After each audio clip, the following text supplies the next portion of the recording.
very talented young people who have decided to follow. Then another year it starts again. Well, this is different. We shall definitely be talking to these wonderful people. Once again, we urge you to share the feed on Facebook. Hi there, I'm Faida, and today we're going to be talking about the African diaspora in Mexico.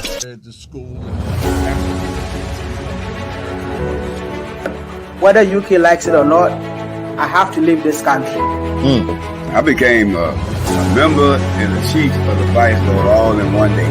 All these guys wins right out of the north at Midway Airport. His father.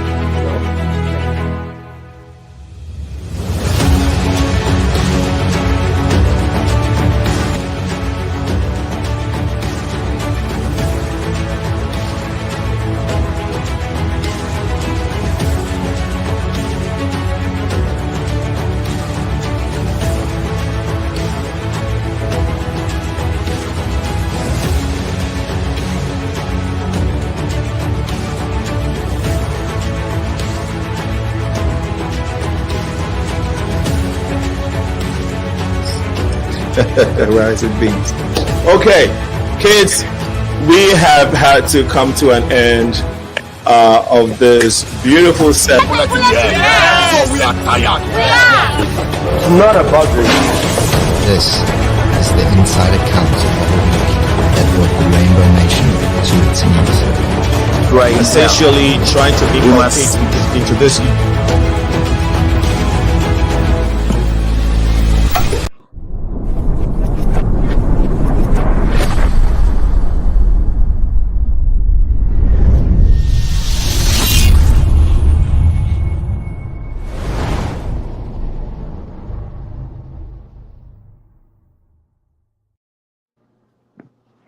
Welcome everyone to this wonderful episode of the Progressive Mind Show.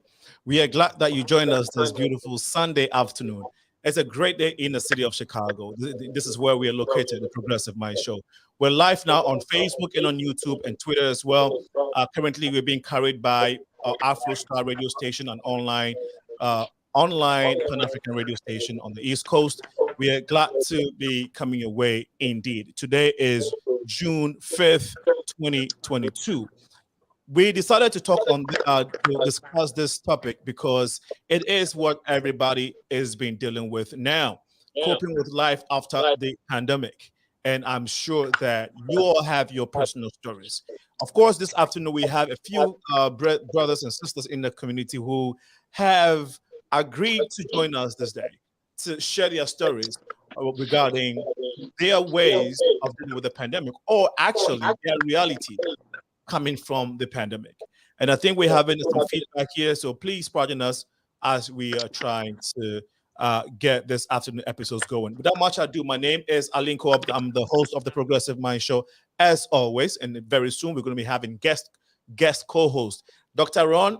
We haven't spoken about it, but one of these days, he's going to be a guest host on my show, and I'm going to be a guest host on his show. So without much ado, I want to introduce my guest this afternoon. I have Dion HARDEN. He is the founder and CEO of You Break It, You Fix It. Brother Dion, it's a pleasure having you on the show this afternoon. Thank you. Likewise, brother. And next to Dion is Dr. Ron, and he goes by Ask Dr. Ron. He is a motivational speaker. He is a sex coach and also a mentor, or has his own radio show. Dr. Ron, you're welcome. Thank you. No, but the camera was on. So yeah, now we got you. Starting all over again. Thank you. It's Absolutely. a pleasure to be here. No, we're glad to see you. Next to Dr. Ron, we have CHRISTELLE. CHRISTELLE is the author of Change Your Environment. No, CHRISTELLE.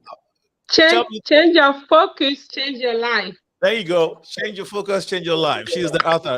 CHRISTELLE, first time on the show. You're welcome. Thank you for having me. It's my pleasure being here. Awesome. And then next to her is Denis Momo. If I mute you, it's just because we're getting feedback. It's and then we'll be doing that just to minimize the. But Denis, Momo is a 3D video animator, 3D cartoon animator, and also a data analyst. Brother, you're welcome to this powerful platform. Oh, thank you very much. Pleasure being here with you guys. Awesome. Well, so let's just go straight into it. Your take on how the pandemic has affected. We'll start with social life, church, hanging out with friends. First of all, anything else you want to share with folks? Dion, how about you? Not so much. Well, let me just explain to you who I am and what my organization represents. It is named the You Break It, You Fix It Foundation, which is a community organization that's designed around ex-convicts who spent the majority of their youth destroying the community. Now they're taking the initiative to basically fix what they broke. That's why we named it the You Break It, You Fix It Foundation. Also, I have a clothing line called Neon, which is an acronym for New Era of Nobility, and it's actually doing well. And I'm also into film.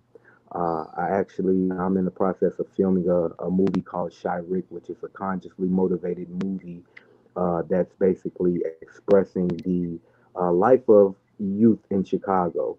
So I've been doing a lot of community work and, trying to rebuild our community because Chicago has such a negative impact or viewpoint on, our youth. So we're trying to clean up the streets and provide a positive atmosphere for our children to thrive.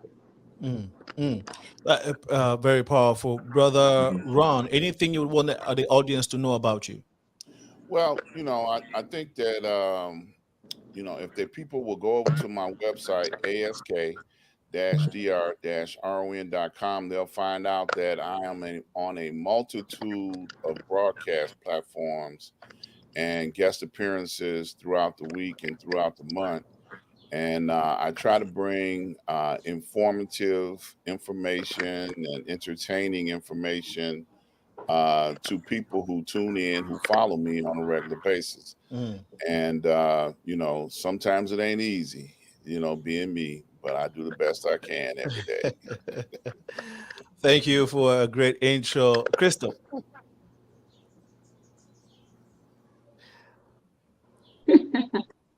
My name is Lilian. I have background in about everything. I've been in the beauty industry over 20 years. I own a beauty shop. I'm into the event industry. I'm an event planner. I've been doing event planning for over 12 years. Anything that my passion just take me, that's where I go, because we all have different gifts. And if God gave you a gift, you have to work on it.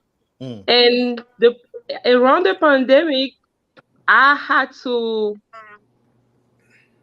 go back and I had to push the reset button. And that's why now I noticed that a lot of people are motivated, and that's where my focus changed. And that's the reason why this book is here. But that's all I just wanted to tell you about me. I'm somebody who always encourage people around me. I've been motivating people since I was, a little girl. And now God is shifting my passion into that direction so I can put it in a book. And people can just read the book and they can see how I did that around the pandemic. And I shift all my mindset. And that's the reason why, I wanted to share my story. Now you know a little bit more about Crystal, Ron, and Dion. Brother Denis. Thank you very much for this opportunity you've given me. And I just wanted to say something a little bit cautious. That COVID, the pandemic, is not over yet. It's still ongoing. If you don't mind, can I give you some few statistics? We need to be very careful because the cases in Chicago, we still have 900 something daily infected. We still have 0.29 death. So the positive rate is still going up to 6.1. Shows that we are not totally out of the pandemic, which is a very good news and beautiful one. And that's one of the reasons why I decided to be a navigator with UAO.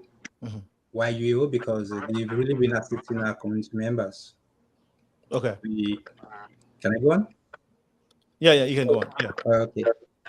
In terms of assisting them, rental assistance, health otherwise, whatever situation they find themselves, they've always come to UAO, and UAO has been really there for them. So I really love this organization. And that's one of the reasons why I'm here today, to applaud them and tell the good works they are doing. Because they really had a lot of our community members going through challenges, difficulty, who had nowhere to look to. They were really there for them. Wow. Okay. I really appreciate you. The intro. And you're right. The pandemic is still here. COVID is still here. The pandemic is I think we're out of pandemic. The pandemic now, but yes, COVID is still here. I think it's come to stay now. That's why the immune system, taking shots, and all of that is here with us. So, again, thank you for the intro. But how has it affected us? In terms of our social life. Pre-COVID, we did all the things as humans would do: party, go to church, social gatherings, and all of that. Even community work, like not-for-profit, someone like you, Dion. How has pre-COVID? How has COVID changed your way of life when it comes to even your work in the community, if it has at all? Yes, well, actually, it has affected my work personally, because my job is to basically help ex-convicts to find employment upon their reentry back into society. Right. And by COVID, cutting back on jobs is, a lot of businesses are going out of business. So, the people with the more experience have the better opportunity to get the jobs that are available. So it's been very difficult for me trying to find employment for returning citizens. And so it had a major impact on my works in the community. And as it's starting to let up, now it's starting, I've been able to find employment for more returning citizens. However, like the brother just said, the rise, especially in Chicago, the rise of COVID cases is back, and it's hard right now. So I know that coming down the line is going to be harder for me to find jobs because everything is online now.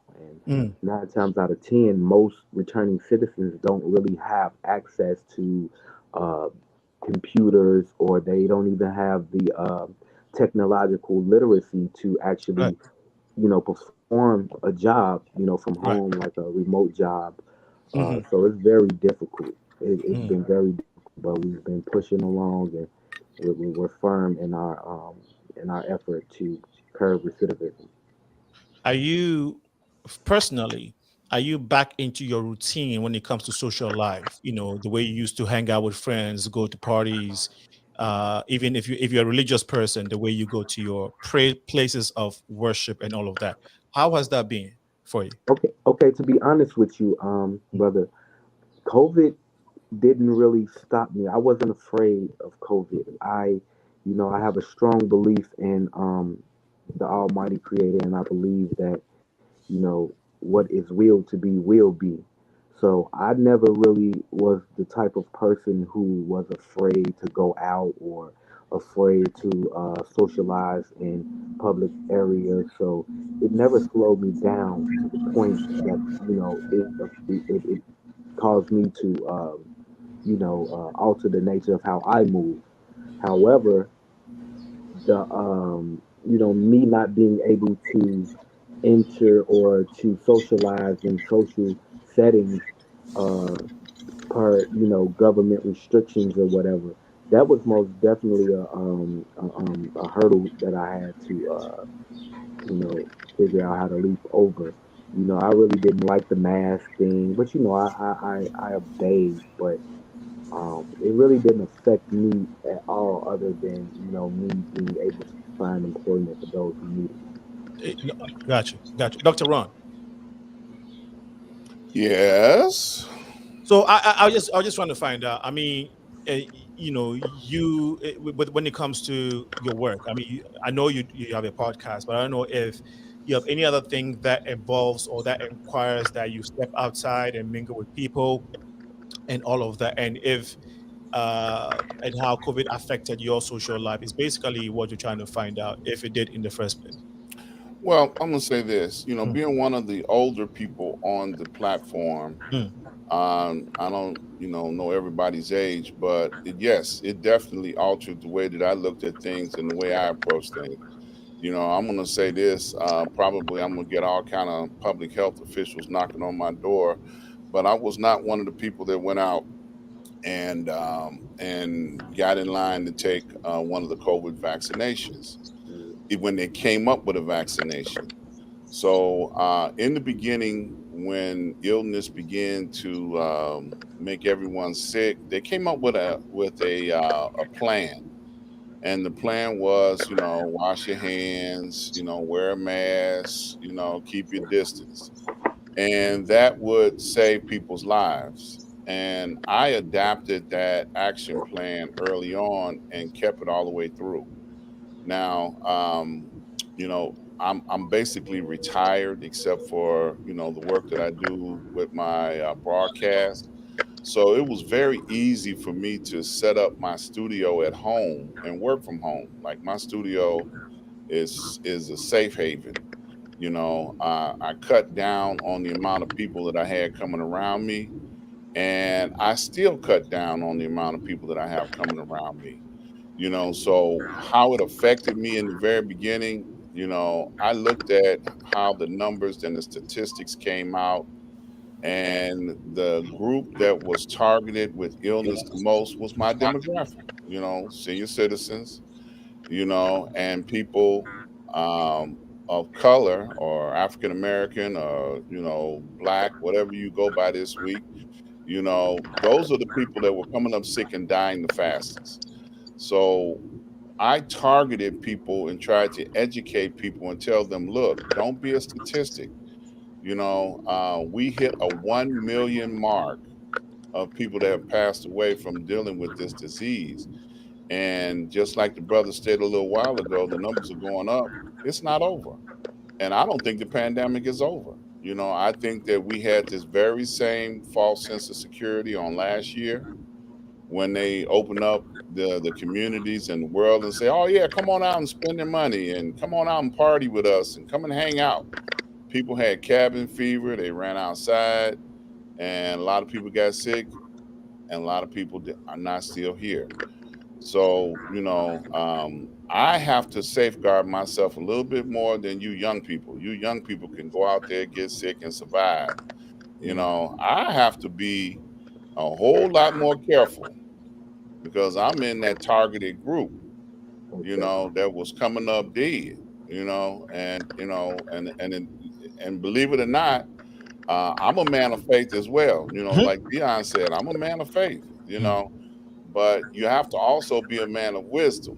When you got something floating around out there that you can't see, and you don't know if it's outside your door or not, the best thing to do is not go outside the door till you know for sure, and there's no way of knowing of an invisible attack, so, understanding, what this thing can do, ultimately, it can hurt you and kill you. And my mother's still alive by the grace of God. And I I talk, so you got to tell me to shut up. This is what I do for a living. All right. On that note, let's move to Crystal. Crystal, Dr. Ron, Dr. Ron, thanks for sharing. It's very eye-opening to know that, when you say it, when you guys share it like that, I think it becomes real for people because we hear the rumor is there, but as you share it in real time, people are getting it and they understand, they can relate to it, the folks who believe in it, and folks who don't believe can at least have that intuition to start thinking differently. So Crystal, how has it affected your social life? How are you coping with the pandemic, with life after the pandemic? When it comes to your social life, are you go to church? Are you mingle with family and what and all of that? For me, I can tell you guys, I was doing. I'm an event planner, and when the pandemic hit, I have a lot of wedding and event lineup. I had to pay a lot of people. I had to pay their money back because some of my bride they pay me like a year prior for me to set up the wedding. But at that time, they have a law that we cannot do 300 weddings. I remember I did the Lions Club Centennial. I did it at the Hilton, Michigan. It was 580 people. And I set up the room. I set up the Hilton, Michigan for 580. When the pandemic happened, we had to go down to 100 people. People that pay me to do for 300 people wedding, I had to pay the money back because all the contract that I gave them never defined that when something like that happened, they're not going to get their money back. And I see myself paying a lot of money back, but I did not see that as a loss. It teach me a new lesson, and I had to redeem my contract. On the other hand, the pandemic, that kind of opened my eyes to be grateful for what we already have.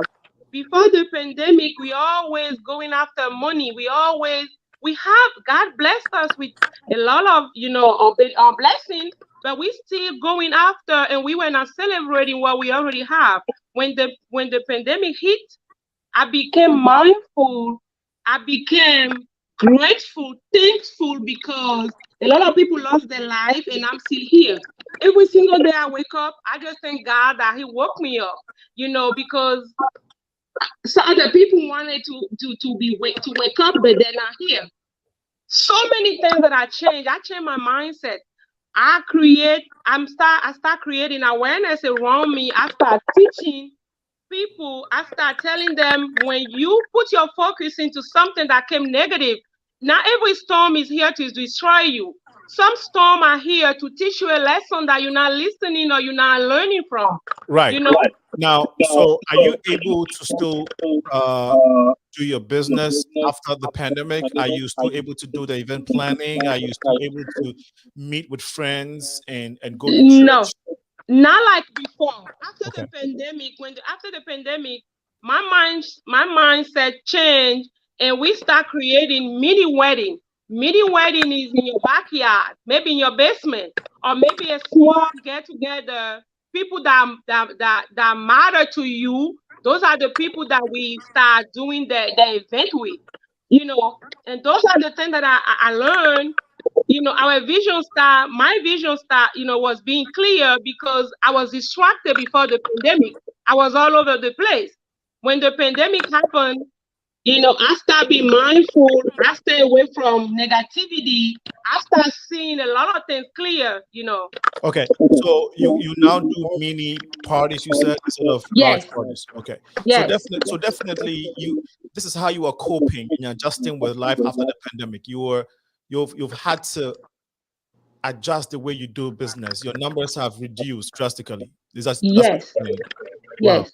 Are you able to attend? I mean, are you a Christian? I mean, are you a religious person? Yeah, I'm Christian. Okay, no, that's fine. Yes or no? That's okay. Yes. But what I'm trying to ask is, are you still able to go to the places where you used to go to worship or Nope. with friends? Nope. No. Everybody was adapted to Zoom, and we just watch the mass through Zoom, and we start praying better at home. But before, we were running to churches thinking that's the only place that we can pray. But when everything happened, you had to change your mind, and you had to start doing things differently. Even you're not used to it, right? You have to adapt to it. Right. Good. Thank you for sharing that. It's very important that we know how people are coping with their social life after the pandemic. The mindset, I think our subconscious has been affected so much. Even the things that we used to do normally, we are cautious in doing those things nowadays. My brother, Dennis, how about you? Are you able to go to places of worship, places of gathering with friends and family after the pandemic? Personally, and with the community members I've spoken with, there is this feeling that lingers. It's the feeling of guilt. That's guilt about how surviving the pandemic while you witness your friends, family, co-workers, and frontline work die from this pandemic. And they refer to it as a survivor guilt. It's not easy. In our community, we've seen a lot of anxious people. It has created anxiety. People don't even know what to make out of life. They are stressed out. They don't know what tomorrow will bring. It has always been difficult. It has been challenging. Even those that survived the pandemic, even going out, they don't know what to do with it.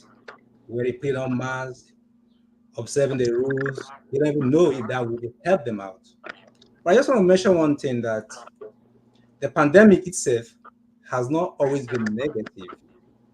There have been some positive side of the pandemic, of the impact of the pandemic. For instance, some families experienced a simple thing they were neglecting, just as the other candidates just said. That is, spending quality time together with their family at home. They came to value it and see the importance of it. And also enable other people to refocus their priorities in life. So in my community, to my community members and I, and what we do, we try to reflect on the things that matter most in our lives, like helping out our community members, visiting them, having some kind of a little gathering whereby we try to express ourselves and bring the better of us. So far, so good. It's been positive. I also have the negative aspect of it, but both the positive side of it. But it's just that the negative aspect of it way more than the positive aspect of it. So we can't wait to see whereby probably we don't want it, but whereby we can live in a free pandemic era, a free pandemic environment where people can thrive and do whatever they want to do in their life. We are not there yet, but we hope we'll get there.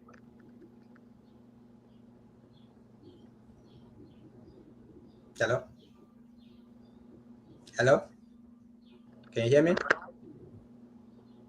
Yes, I can hear you, brother. I believe brother Alinko is muted. I think I was muted for a second. My apologies. All this. But what I'm saying is that, is it not? It looks obvious though that Africans still, we have our baby naming ceremonies, our wedding ceremonies, and all this funeral parties. It looks like we are back to the normal, right? Crystal. Like before, we're still struggling. Wait, okay. How about you, Dennis? What's your observation within the African community? It depends. It depends on who you speak to or who you're with. Some are still From your own observation, do you think that Africans have gone back to the regular gathering of large numbers of people to celebrate the usual things that we celebrate? No, not at all. Even those that celebrate, they try to reduce the number of people that are present. So you think the numbers have reduced? A lot. Dion, do you think that when you go to African American parties, events, when you go to the beach, do you think people are back to normal life? Yes, and I'm actually a when it comes to party. I'm a event promoter, not a planner. So I'm out and about like all the time. And yes, I believe that everything is almost back to normal. It never really affected the social gathering arena as far as party goers. It did cut back drastically, but I believe that it's no longer a looming threat or a fear of COVID anymore, especially in Chicago. Yeah, especially in Chicago. You're right, because I see a lot of that. Right. Well, no, it's 4:30, 3 p.m. Central Time. You're watching the Progressive Mind Show, the Sunday episode. We're talking about coping with life after the pandemic. And these are just few stories that are being shared by folks in the community. They're not just folks, folks in the community, but they are also professionals that are into their own businesses and their foundations. And so feel free to join us with questions. You can call the number 815-277-5047 to share your story of how you were dealing with the pandemic after pandemic so far. You can also post your comment on Facebook and on YouTube as we go along. But my next question is, let's talk about, now that we've touched a little bit on social life, let's talk about economics. Times are hard. More so now, the gas price. Would you ascribe the high gas prices to the war in Ukraine or just effects of the pandemic? Let me start with you, Dr. Ron. Well, I think my observation is that, they have reported that Ukraine only provides 10% of the fuel that we actually receive in the United States.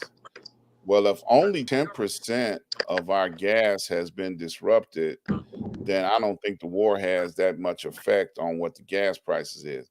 My observation is that the greedy 1% of the United States has found a way to be able to increase the amount of money that's going in, and they're just that. Because if people need to get around, they're going to spend $10 a gallon for gas. If they need to buy milk, they're going to spend $10 for a gallon of milk. If they need to buy bread, they're going to spend $10. So all that money goes into the rich 1% pockets.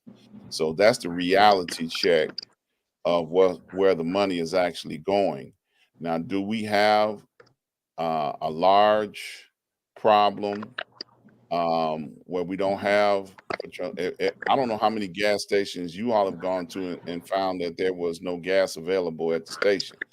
Every time I pull up at the pump, it's available.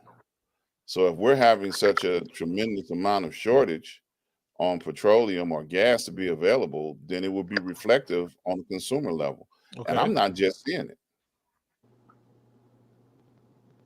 Yeah, go ahead. I'm sorry. Yeah, no. So, it's just one of those things where the rich keep getting rich and the poor keep struggling. And they're going to keep on increasing our struggle because they can. Okay, so you're saying the pandemic and how it affected businesses globally has nothing to do with the economic hardships that people are feeling now, including high gas prices? No? Nope. I'm going to take everybody's remembrance back to the beginning. All right. Of the pandemic. Y'all remember when the pandemic first started, that very first month, March of that year? They put out a report saying that it was going to be a shortage on toilet paper. I'm going to use that as an example. Yeah. Everybody went out and bought 2 years supply of toilet paper for their house. And then as time progressed, now people got toilet paper that they can't do nothing with. The store won't take it back. Come on now. I know y'all remember. I'm not the only one. Charmin, Scott, everybody's toilet paper company, they got rid of everything that was on their shelf and in their warehouse. And all these people got 2 years worth of toilet paper that they still got a year or so left in their house. Okay? Because none of the stores will take their stuff back. Or they say, oh no, once you take it, it's yours. But they released information, and I'm gonna say this word, and a lot of people are gonna understand as propaganda. To allow us to fall for the rope-a-dope. We went out and bought toilet paper, even though we didn't need to have toilet paper. We bought it. So every time they release information, we as consumers fall for it every time. Yeah. We react. I mean that yeah, you're right. Crystal, before I go to Dion, I want to get Crystal's viewpoint on this. What do you ascribe to? First of all, do you agree that times are hard, prices are up? Yep. Okay.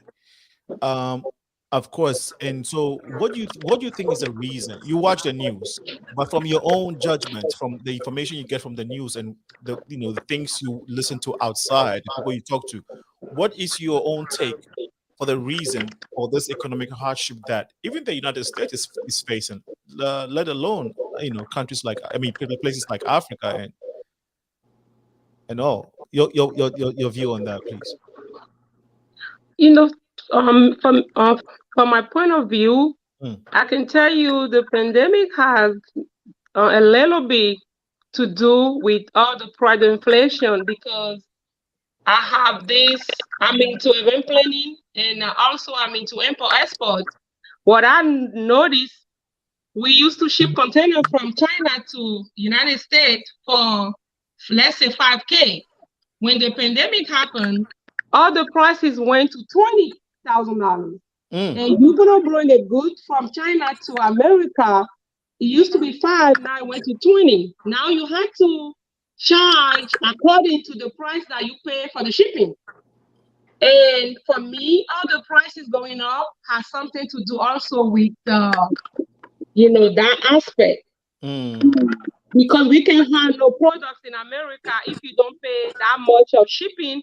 Because one container that you used to do 40 foot for 5K, it went up to 20, and you can't even get no supplier that bring you your merchandise from China to America. Because I was facing that, I was ordering chair for my event. I have the supplier that got my money, but I can't get my stuff here because the shipping is even more than the money that I'm supposed to pay for them to bring my merchandise to America. And I told them to hold on. I don't need for them to bring my merchandise if I had to pay 4 times the price of the container. Where were you shipping from? It's hard. Where were you shipping from? From China to United States. I ship from Chicago to Africa, but the price it didn't change that much. But from China to Chicago, first of all, we don't have no port in Chicago. We had to go through Norfolk, New Jersey, or New York.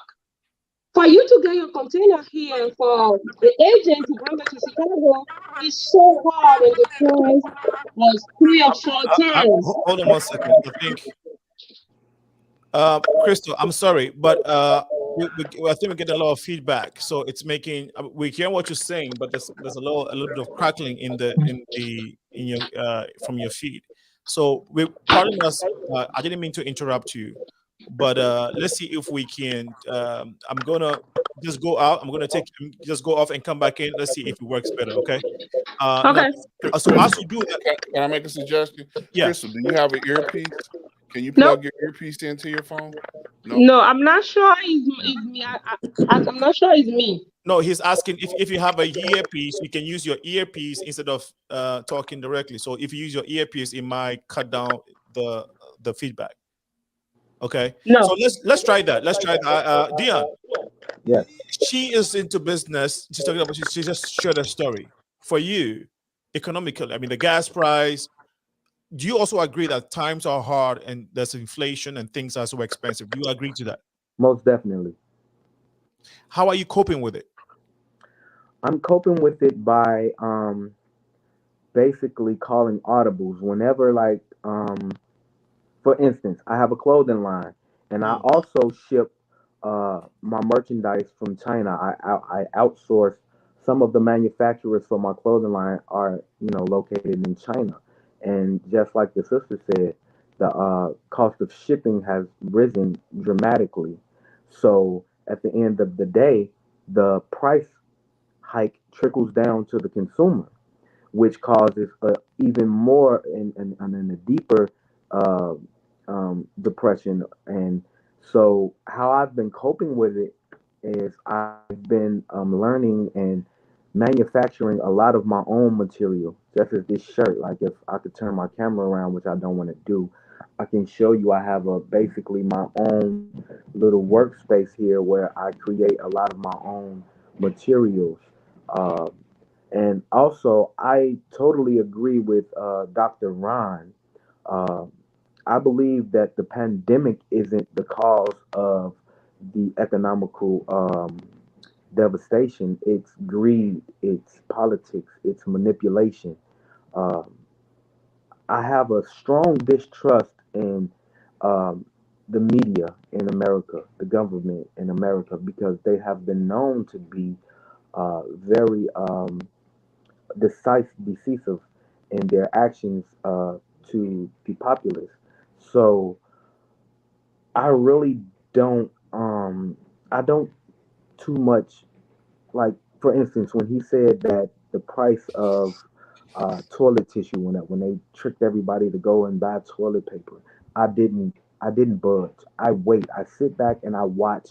I'm more of a reactionary as opposed of a being proactive when I hear something on the news, because I know that the news is misleading, misguiding, and I know that it's also just like a economical play on the people.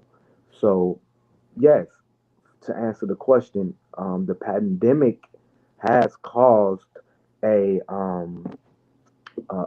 hardship on uh, social life. Are you However, feeling the hardship like on a daily basis?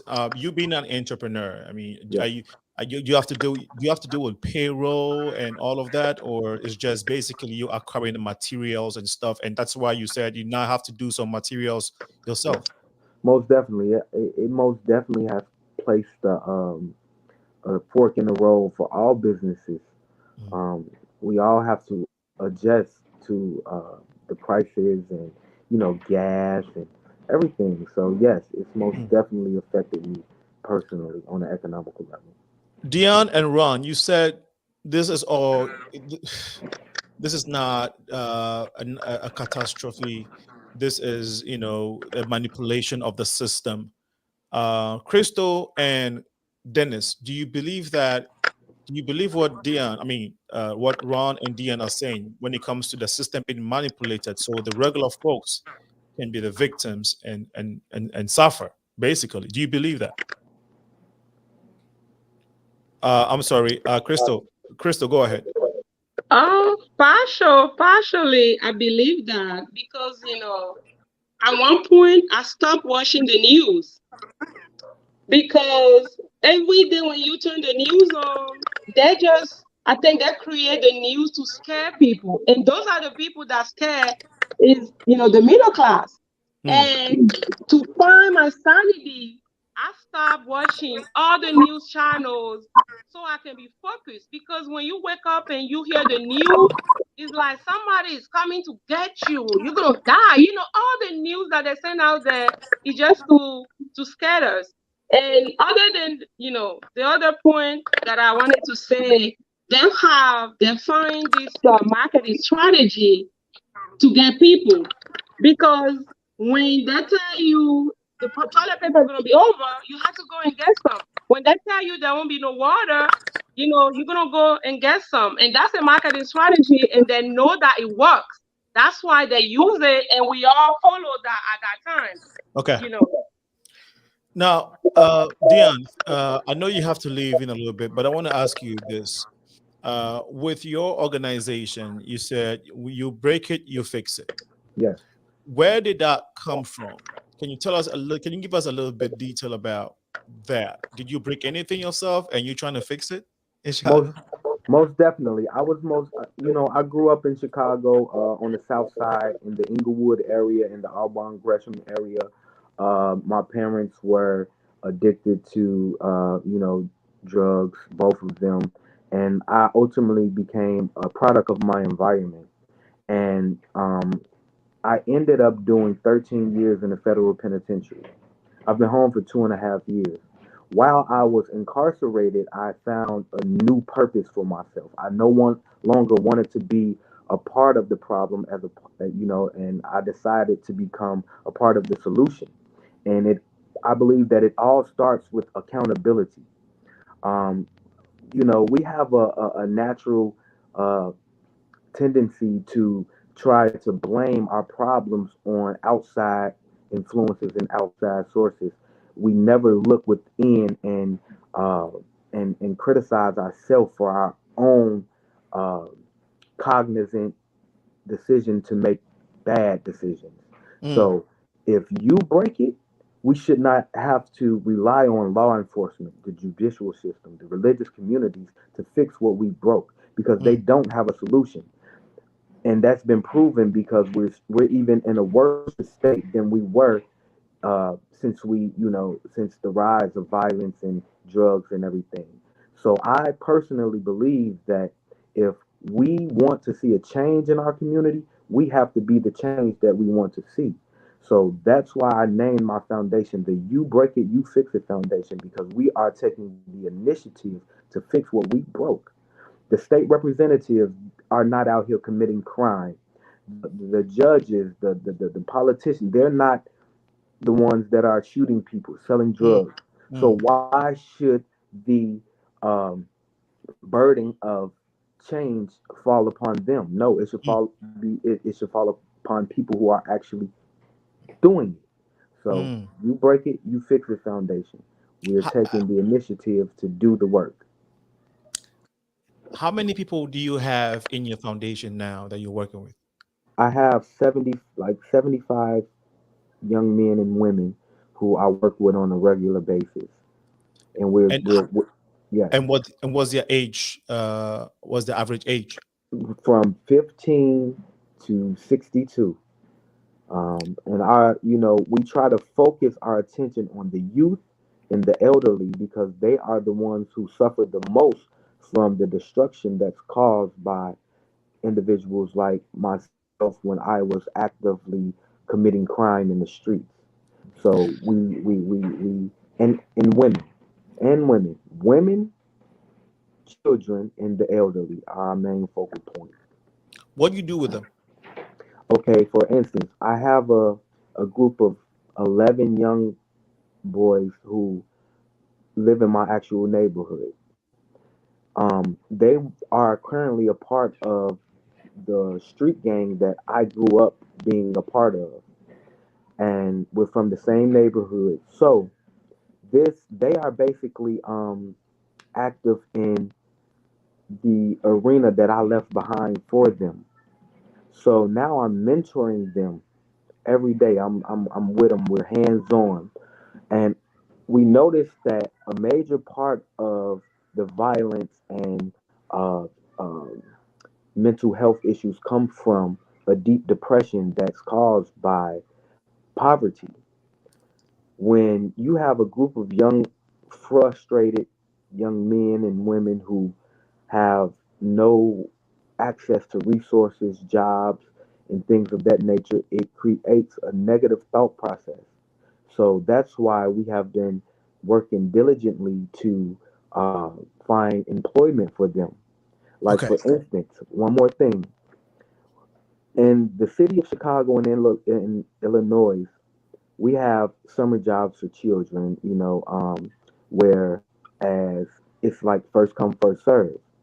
In the suburban communities, they always let their children out of school, like spring break and summer break. They get out before the schools in the city. So about time that the children in the city are out of school, all the jobs are taken by the suburban children, and they're just left to fend for themselves. So what I did by us being the type of group that we take the initiative to do the work. What I did, I went down along with 10 other of my colleagues, and we went to City Hall, and we applied for our vendor's license. And what we're planning to do with the vendor's license is we're going to create jobs for our children as opposed to trying to send them out there to look for a job that's not even there. Okay. So, yeah. There's a lot there, and another time we would have you here to expand on your project. But I think lastly, what I want to get from you, when we first met, you talked about how you wanted to change the name, the tag name, the negative nickname that has been given to Chicago, which is Chirac. And you said you were doing something about it. I've never liked that name, Chirac. Never. Okay, so the name Chirac, it stems from Iraq, which represents the city of war. Yeah. And so we're trying to transform the narrative, and we coined a new term called Jerusalem, which we named after Jerusalem, which in biblical terminology represents the city of peace. So our mission is to transform Chirac, the city of war, to Jerusalem, the city of peace. And I have also incorporated that into my clothing line because our youth, they are inspired by fashion, sports, and things of that nature. So yes, that's our mission.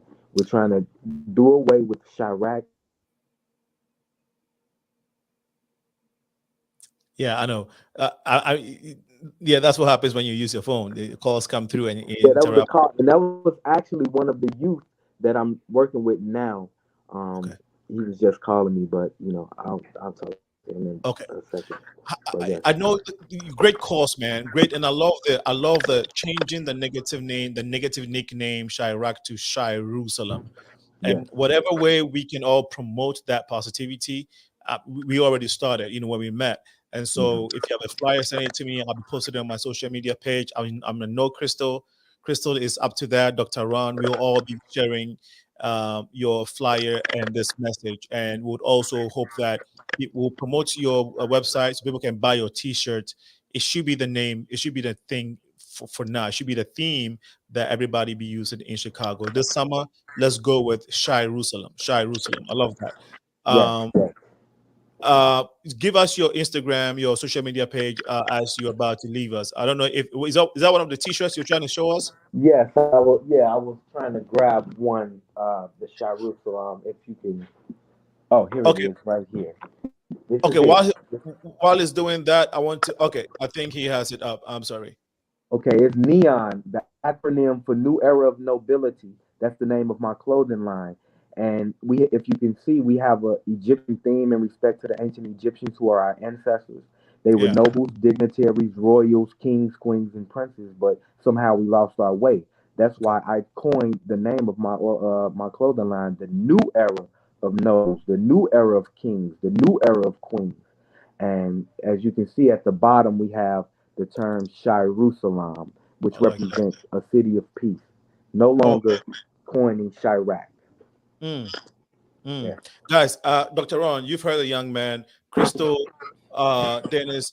I'm sure he's he's in his 20s, young but very visionary. He's had his troubles, but this is a man who is coming back to change his city, regardless of what he went through, regardless of what he was born in. This is a great example, Dr. Ron. Yeah, I totally agree. I applaud you for all the work that you have done. It's interesting that you have this implementation of this program already going on, because I've been telling people that there is an answer to the street violence that exists on the streets of any city across this country, not just Chicago, but any street. The justice system has never been fair to anybody of color. We always come up with more time than anybody else, and they abuse us in the justice system continuously. But there have been people that have served 20, 30 years of their life in the system, and how they survived in that system is by turning to God. No matter which God that they turn to, whether it be Allah, whether it be, a Christian God, no matter what God they turn to, that's how you do 20, 30 years. And when you do that 20 or 30 years of your life, you have now been empowered to be able to come back to the streets in which you were a menace and be an army for good or a change agent. So I applaud this young man, and what he's doing and the young people that he has touched, because I have definitely always believed that there is an army, because, the local, I'm just going to say it, they're going to be mad at me, but I always say stuff to make people mad. The local churches ain't going to come outside their doors and come on the street corner next to their church and try and help anybody do anything. Okay. Cause they scared. But when you got a guy that has been in the system for 10, 20, 30 years, he ain't scared of nothing. Okay. And he will come back out here on these streets and deal with this mess that he made and help straighten out the mess that he made. And once again, I applaud him. And I will definitely support you any kind of way I can. You see my information is on the screen. Please reach out to me. Okay. I'm saying it publicly. I will help you any kind of way I can. Okay, That's thank you. powerful. Dr. Ron, not to put put you out there, but growing up in Chicago, did you have to experience something of his his story in terms of? Oh yeah, definitely. Okay. I grew up on the south side of Chicago, and I hate to say it because I'm that old. I remember when the street gang started. We had organizations like the Black Panther Party that were change agents for good, and then they had change agents for bad, which was the Disciples and the Stones and all of the gang. And some of the founding fathers of those organizations were they're doing life sentences now, because all the weight of the United States government came down on them and have put them in prisons and places where they'll never see daylight again. But did you ever have to suffer, time because you were Oh bad? yeah, I've been to jail. Okay. Yeah, that's why I can say that I know without a fact. I'm a black man in America. I'm still glad to be alive. They tried to kill me more than once. Okay, did they try to kill you, or your actions got you into trouble?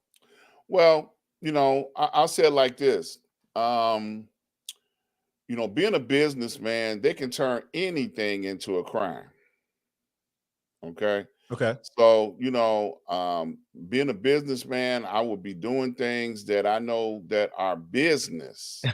What do you mean by business? I mean, what kind of business were you doing? What kind of business? Well, I wasn't selling drugs on the street corner. I can tell you that. Okay. But like you all were talking about containers of merchandise and things of that nature, bringing them to this community, and they say, "Oh, that's illegal because because I cut out the middleman."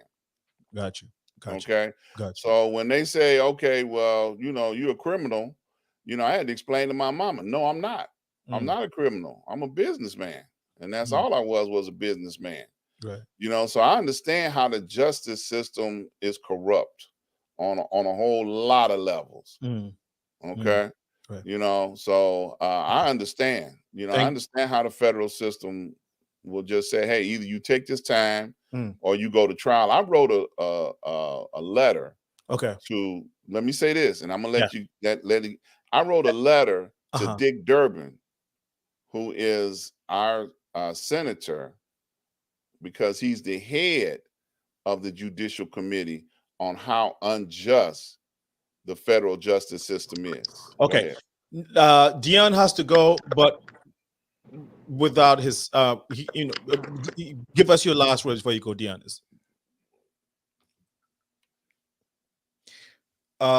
Dion, you want to close us out before you go?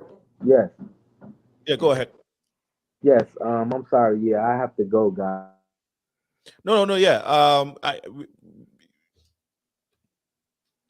We can hear you. No, we can hear you. I think we're having a glitch, but I'm sure you all heard Dion Hayden. His Dion Harden, sorry, that's his name. His Instagram is Neon. Is that what it is? Actually, I have the website here. You Break It, You Fix It Foundation. That is the website. And New Era of Nobility.com is also his website. So there are two websites here. Unfortunately, we can't get his last word because we have technical issues. Dion, it was a pleasure having you on the show. We look forward to connecting with you more. Have a wonderful rest of the weekend. I know you got to go take care of the youth you're working with. So have a great weekend. Bye-bye. All right. So can everybody else hear me? Yes. Yes. Okay, I think great. So I mean, we've Dennis and Crystal. I think we have about maybe 5-10 minutes to wrap up. You've heard how Dion shared his story in relation to what Dr. Ron just said, and you all are. I mean, you Crystal, you do business here, right? You ship. You try to. You don't cut no middleman like Dr. Ron did. you do the right thing. but. We've shared how you guys are coping with the life after the pandemic so far. What do you make of the stories that Dion and Ron just shared when it comes to young men or just a black man growing up in Chicago or in America in general? What's your take on that? Mm. Crystal. Denis, wanna go? Wanna go first? Okay. Yeah, Crystal wants to think about it. So that's that's what she wants. No, okay, I think it's. Go ahead. I think it's a positive development in the sense that Dion is very young, and him living such a life with beautiful example for others will make it easier to impact younger ones who are sometimes involved in any kind of situation. So he needs to be encouraged, he needs to be supported, and I really appreciate the fact that he's doing this at this tender age. And he said he has about 70 something under his organization, which shows that he's really doing great, and he really needs all the support he could get. It's not easy out there, but I think he has proven that it's possible for young ones to turn things around and do the right thing by giving his own personal life, his own personal example. So I think it's a beautiful thing he's doing. What does this tell you about young men growing, the young men in the African American community so far in Chicago? You've heard a lot, you've seen a lot, and I ask this question for a reason, because as we are coming back from the pandemic, some say it's still here. I don't believe that. Well, technically we are not still in the pandemic, because all restrictions are off. The 6 feet, there's no more 6 feet apart, that type of thing. So technically we can say that we are off the pandemic, but COVID is still here. We understand that. But back to the question. With all these things we are all trying to struggle with, and with every information and the perception that we have out there about Black young men in America, and from what he is doing, what does it tell you about the African American community, especially when it comes to Black men? It shows that if we do the right thing, we could do it. We are talented, despite the fact that the field is not a level playing ground. Or if we put in more effort, more determination, we could be what we want to be. I'm just showing an example of it. That's, yeah, it could be difficult. Yeah. It could be kind of, I don't say discrimination, or there's no level playing field. But if we are dedicated, determined, we always strive for a positive aspect of life. I like that. Thank you so much. Crystal, you have a almost 20-year-old son. And you are looking at a young man who's probably the age of your son, having gone through what he's been through. You think that as Africans, we provide a different kind of environment for our children to thrive in, so they don't end up in some of the situations that people like Dion has been through, or is just because of luck, because he's Black too. Your son is Black. I mean, so, and the system does not see Africa, or it see Black people. And if it's not happening for the Black African American community, it could also affect Black people in the African community, because it's the same color. So how do you make what do you make of his story? Basically, I mean, what do you make of Dion's story? When you compare your son to, when you realize that you have a son of his age and all of that? Sometimes, you can be at the wrong place at the wrong time. And also we had to create awareness in our son and in one community. And we had to educate our young kids. We had to educate the youth. Because when you want them to do something, take them off the street. When you want them to be better, create some programs, so after school, instead of them going somewhere to get in trouble, they can go there so they can learn, or they can just use their time to be off the street. And I have also, what I noticed, my son grew up with me and my husband. I've been married. I've been together with my husband 20 plus years. And when you come from school at 3:15, if you're not home at 3:30 and you don't have no sport, you're not playing no sport, we calling you like, where are you? What are you doing? You have to report everything that you do in our household. You have to report to us. We have curfew time. You don't have to be out, after 8 p.m. There's so many, the African education. And me, I grew up, my father was a colonel of the army. I received military education for free. My father don't play no game. You had to You know, if you're gonna live in his house, you had to go by his rules. And we try to give a little of that African education to our kids coming to America. No, thank you for sharing. We're talking about coping with life after the pandemic, but and coping with life after the pandemic ranges from ranges on a lot of things, you know, including our children, including social life, religion, economics, and we have a few friends from the community who are sharing part of their story. But in that also is the stories of Black men in America, or just the youth and how they conduct themselves out there. And so we've seen the bad, and we've seen how people have been able to turn their lives for the better. And an example of Dion Harden, who just was with us, but had to go take care of some of the youth that he's working with. Very inspiring story. And I really want to thank you all for sharing. But I know that Brother Dennis, you also have a very special project that you're working on. But I want people to see part of what you do. You are a data analyst and also a 3D cartoon animator. Perhaps somebody watching us may want to use your services. So let's share this with our audience. This is part of Dennis' work. He did this. Let me say. You said you did this 5 years ago, bro. Yeah. Okay. I trying to see if it's here. Please bear with me. We'll do this. Let's take this quick break. Actually, Dr. Ron, yes. Can you give? Okay, let's hear. Can you give people information regarding your show and how they can follow you, what days you come on while we look for this video? Please go ahead. Yeah, sure. It's right there on the screen, ask-dr-ron.com.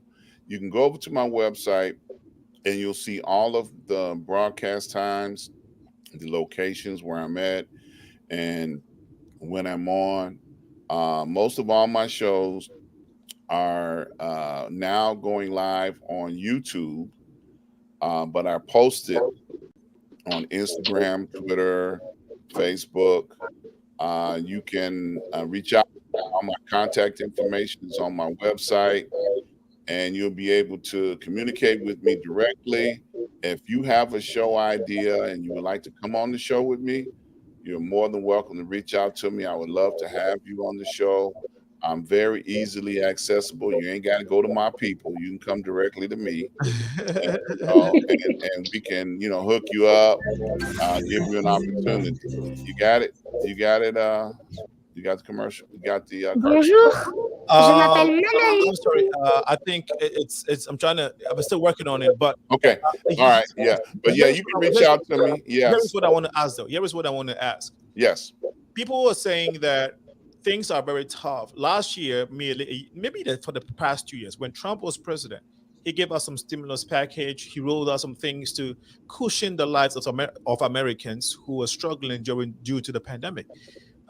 People were hoping that the Democrat Party, led by Joe Biden, would probably even do more.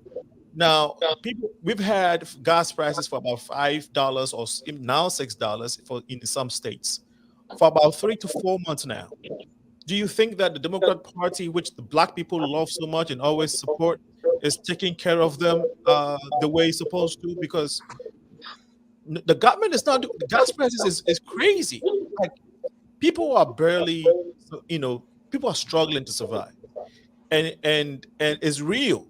We haven't gone into literally, stories of how people are making it day by day. Do you think that the Democrat Party, Joe Biden, is helping its base, economic to cushion them in this economic hard times? Crystal, quickly. I didn't see it yet. Maybe it's coming. So maybe it's coming. So, okay, I really give credit to Trump for helping out, to be honest with you. I really do. And for the way Democrats throng to the way Democrats throng to the party and to its leaders, you would hope that Trump would be talking about something. I mean, not Trump, Biden will be talking about something to cushion regular folks. By now, at least start having some conversation about it. What do you think about that, brother Dennis? And I'll have Ron respond to that as well. Bro, I think that's a very difficult terrain you're dragging me into. I don't want to be into it. I'm neutral on that, so I don't That's want fine. Dr. Ron, let Dr. Ron respond to it.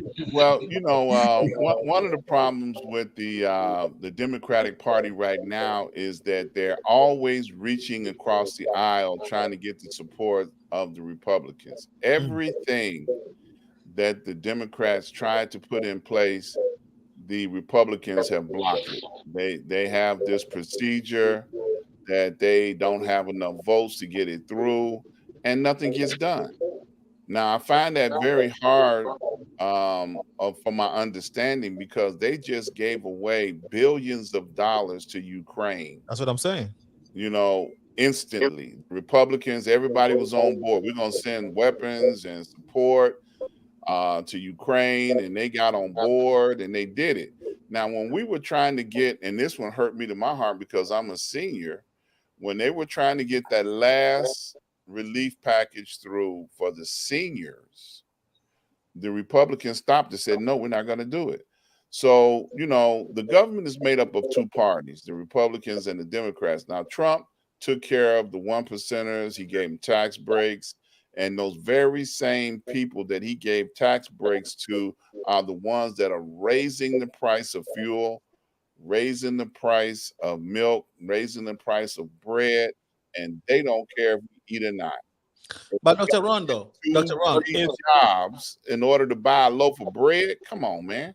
So that said, some people would also argue that if the Democrats have the majority in the House and in the Senate, and if 50-50 in the Senate, not the majority, but you have the president, you have the vice president. Yeah, but that's only 51. Some of those things that they need to get accomplished, they need at least 60 votes. Okay. They don't have 60 votes unless they get some Republicans to vote alongside of the Democrats. That's the way the system is set up, you know, and because they don't have 60 votes, they can't get stuff done. Gotcha. Well, that probably explains it. Yeah, it does. Look, I didn't get my last stimulus check. I'm a senior citizen. I wanted mine, and they wouldn't give it to me, you know, because of the relief. Bernie Sanders. I'm sorry. Go. I think we have the video now. This is one of Dennis' work, and you said you did this 5 years ago, Dennis? Yeah, 5 years ago. Yeah. And it's in French. Why you are an Anglo? I mean, you speak English. You're an Anglophone guy. So why did you have this in French? Actually, it was meant for help Anglophone kids to learn French. Okay, let's watch this. It was meant for... Bonjour, je m'appelle Manami. J'ai 10 ans et j'adore dessiner, mais je déteste ranger ma chambre. Salut, je m'appelle Sylvia et je vis à Paris. J'aime jouer au basket avec mes copines, mais je n'aime pas beaucoup aller à la piscine. Quel travail fait ton papa, Louis? Quel travail fait ton papa, Louis? Il est boulanger. Il fait de très bons pains au chocolat. Dis, Alice, qu'est-ce qu'ils font tes parents comme métier? Mon père, il conduit des camions et ma mère, elle travaille dans une banque. Il a de la chance, ton père. Il doit voyager beaucoup pour son travail.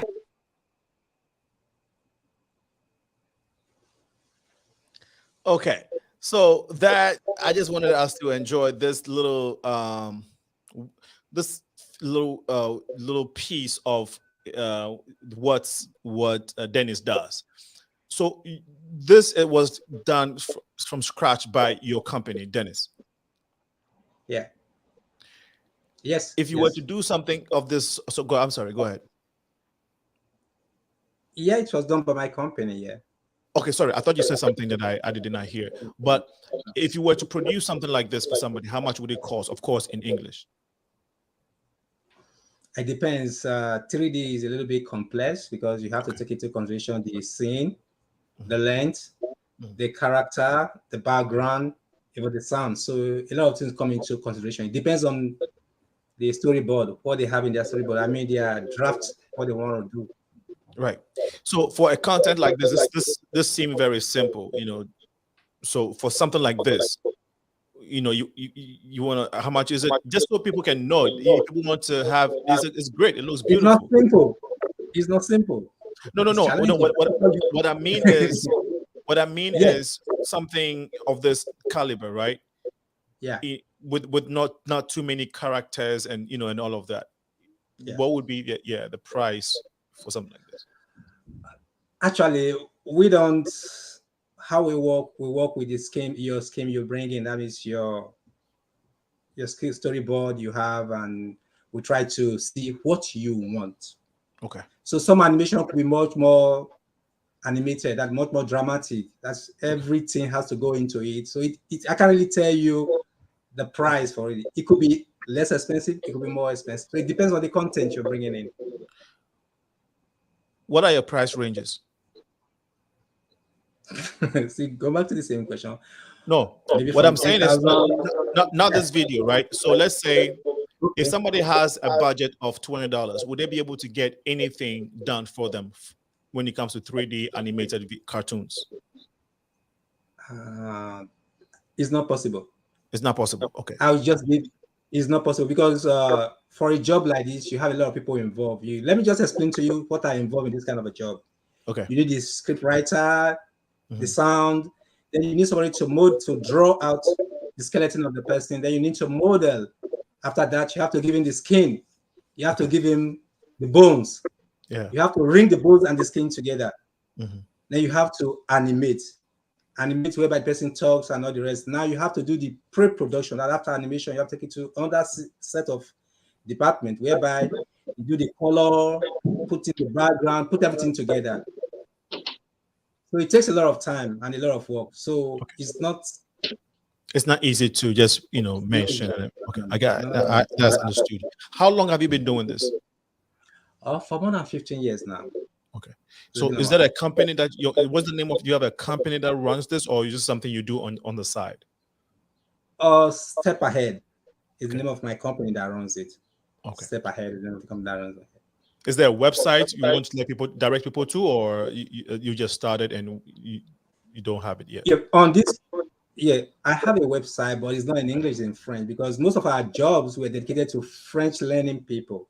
Okay. So most of the work we do is in French, but at the same time, we are working on a website whereby we can also inculcate English people into it, English kids that want to learn other stuff like maths, like other technical subjects. We also doing things like that, and soon we bring them into the fold. So right now it's a little bit in the making, so I can't really expose or talk more about it.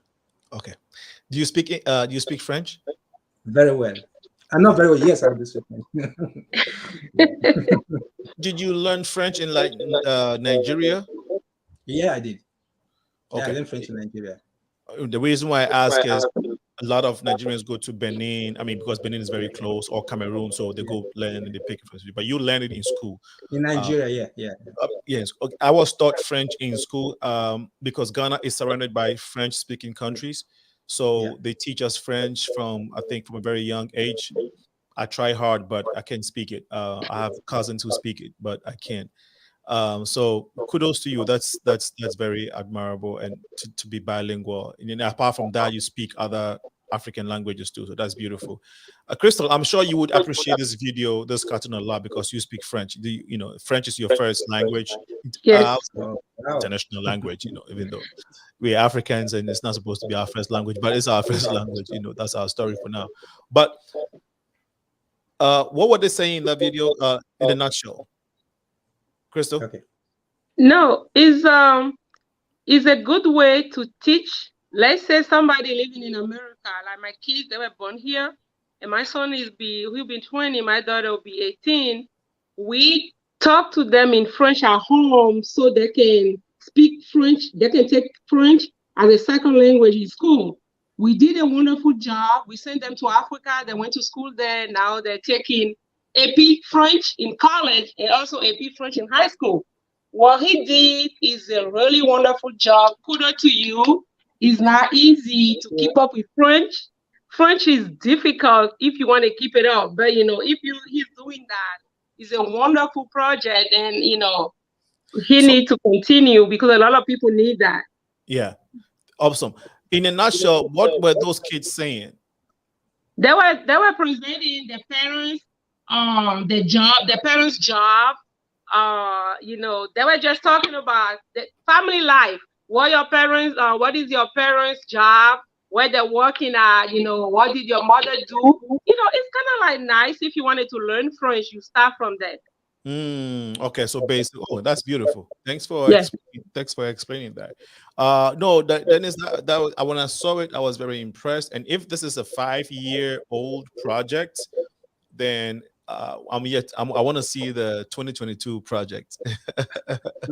So very, very impressive. Very impressive. Now it's 5:25. We're going to be wrapping up in soon, very shortly, and we hope that we have shared some of the real-time stories with you. You can also ring in if you were listening. 815-277-5047. We have Mavis Afum on here with us. Linda Abuaj. Linda Boaje, Mapulita, Jemima, my own friend. Selassie Makuji is also here. Rubin Ahajide is here. John Samuako, Moses Hillsap, you were all they all joined us. They all joined us on the feed. Well, we're gonna be wrapping up soon. So, guys, we have tried. We tried to touch on a little bit of social life and the economic aspect of coping with life after the pandemic, and we want to go ahead and wrap it up. Sharita, I know. Let me just say, Sharita, Crystal, I know you have a book that is out. Tell us a little bit about that book. The name of my book is Change Your Focus, Change Your Life. After the pandemic, I shift my mindset. And I start working more about everything positive. I stay away from distraction. And that's how this book is coming to life. Because I told you earlier, not every storm are here to destroy you. Some storms are here to redirect your path. And that's how this book is here. I wanted to motivate the youth. Because I came here as a youth. I was 18 when I entered this country. I have a good foundation. Not every youth have a good foundation. I want to be that voice or that person that they need to hear from, that mentor that they're looking for. And that's what I kind of define in the book. I talk about mindset, affirmation. You have to believe in everything you do in life. And I tell people, I'm not the messenger, I am the message. Because if I'm doing all this and I came from Africa, anybody else can do it. And I wanted to encourage them so they can take that first step. This book gonna change their mind. This book gonna help them be focused. And I have my author page. They can follow me, Christelle Lilian, CHRISTELLE.com. Everything is Christelle Lilian. All my platform, LinkedIn, Twitter, Facebook, Instagram.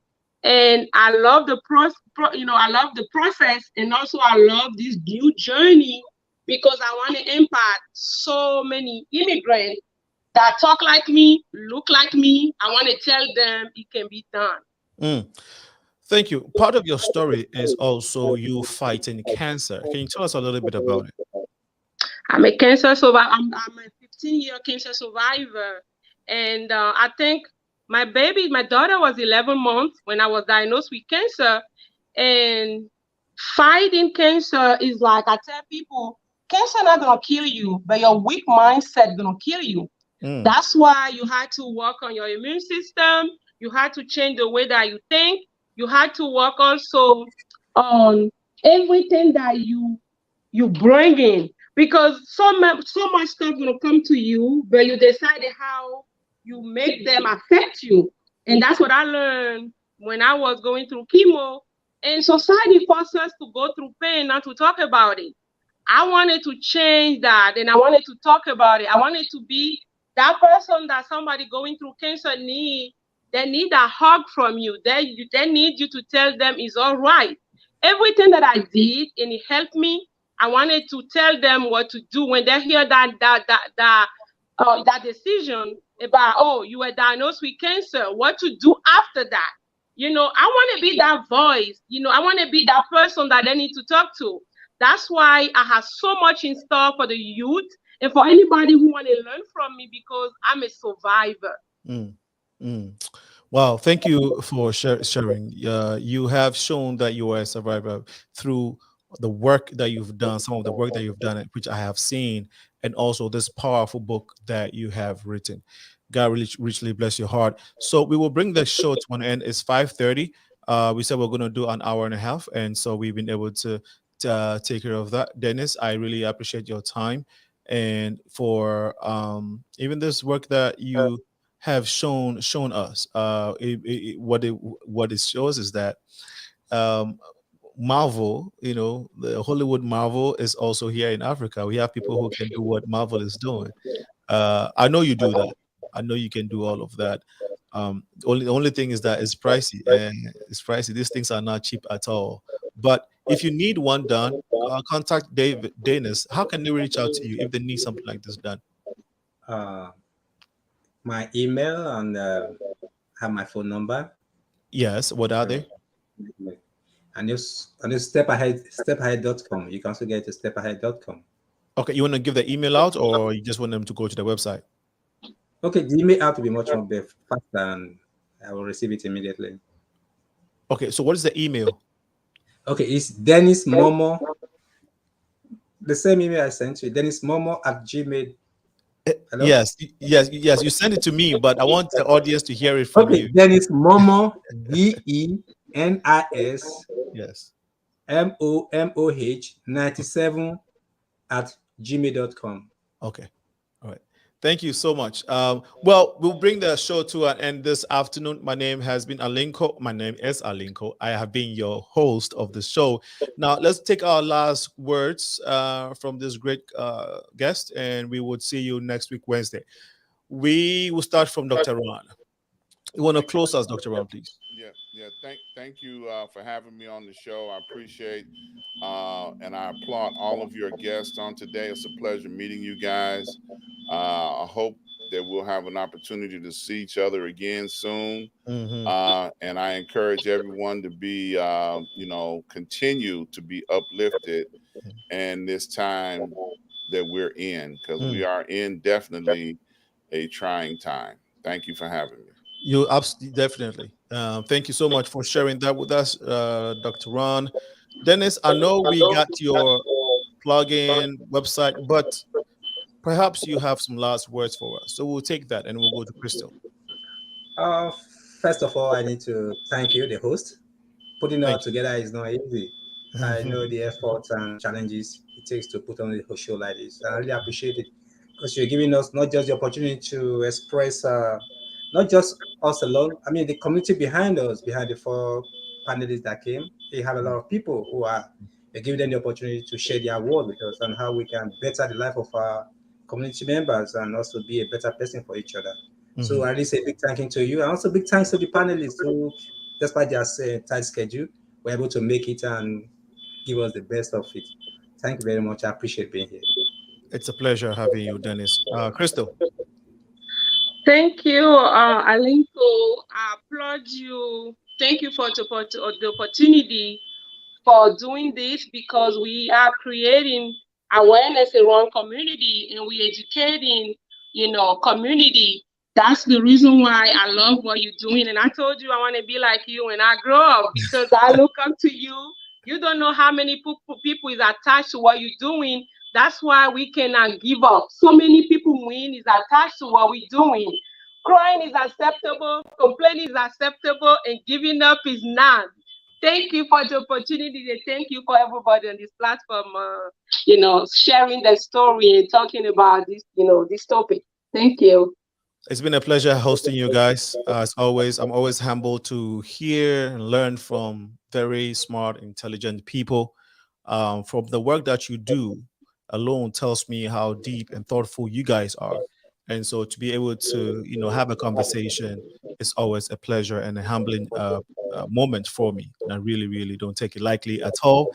I really love you guys. Back, Dr. Ron, we will catch up after the show. Let me just take a few. Proud of you all, the panel. This is Care, Counting Plus Financial Literacy. Another one came, Mindset is Strength and Powerful, coming from the same person. Jeremiah Amuzu says, nice one, guys. More power to your elbow. Thank you.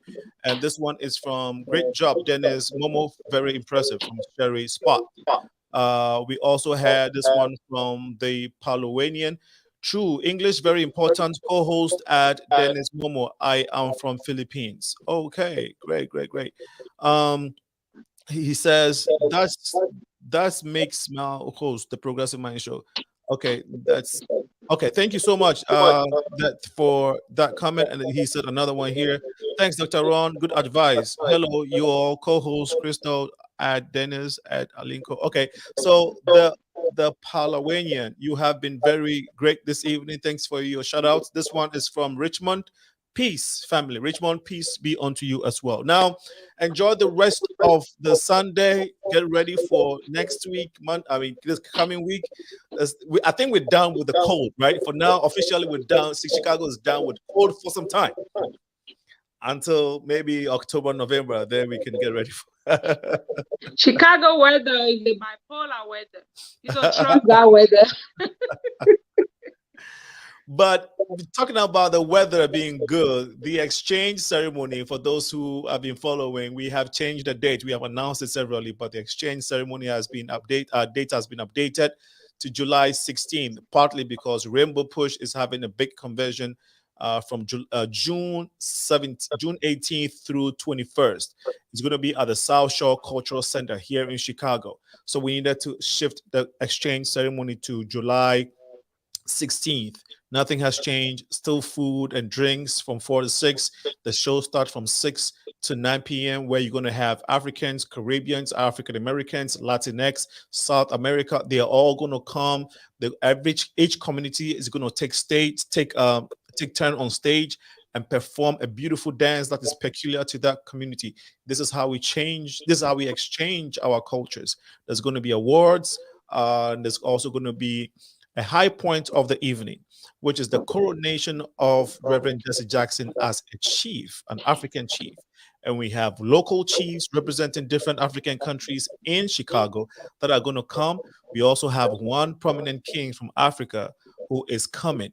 It's going to be the most beautiful, historic, culturally curated event in the city of Chicago. This is done. This is geared. This is curated to bring the African diaspora together so we can heal and exchange our cultures, because we have to move towards a bigger Black community.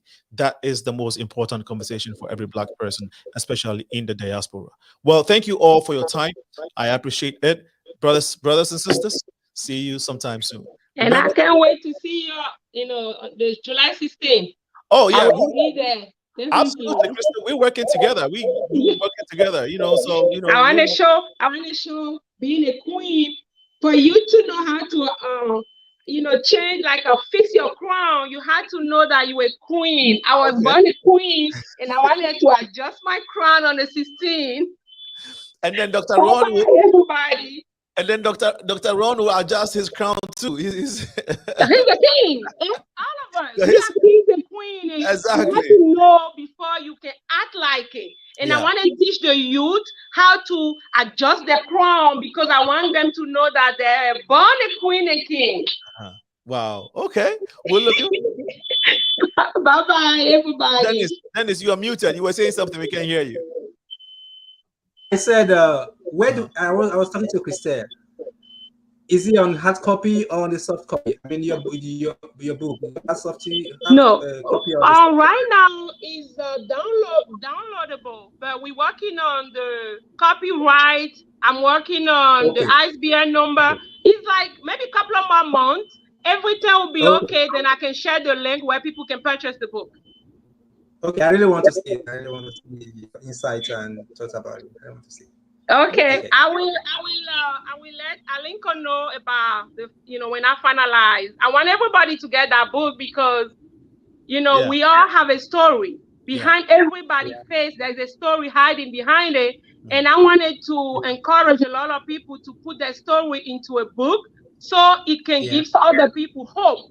Because when they're going through something, they hear your story, they'll be like, oh, if she can go through it, I can go through it too.